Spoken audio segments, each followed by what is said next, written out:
Let me tell you a little story about Labor mates, jobs for the boys and patience. Way back in 2013, I broke a little story in the Australian newspaper about the then ABC host Barrie Cassidy.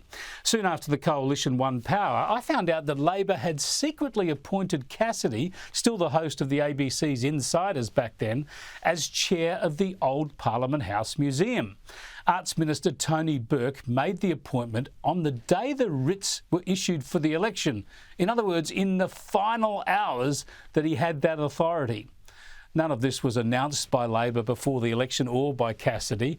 And when I revealed it, the controversy saw Cassidy resign. The Coalition was obviously in power then after the election. It was a classic case of Labor looking after its mates. Cassidy worked for Labor Prime Minister Bob Hawke before he ended up at the ABC. He's even been offered in the past a seat at one point.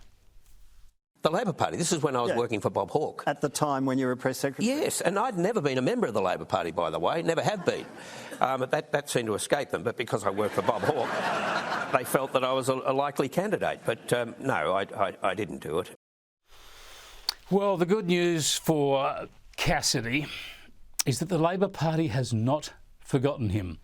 10 years after he had to quit that old Parliament House gig, Labor is again in power, and Burke is back as Arts Minister. So that appointment, made secretly in 2013, has been made again, publicly, with a media release and all. How about that? Yep, Labor looks after its mates. It remains loyal, even when it has to put its favours on hold for almost a decade in opposition. You have to admire its generosity, don't you? Because given Cassidy was an ABC political reporter right across that period, he couldn't possibly have done them any favours in return, could he?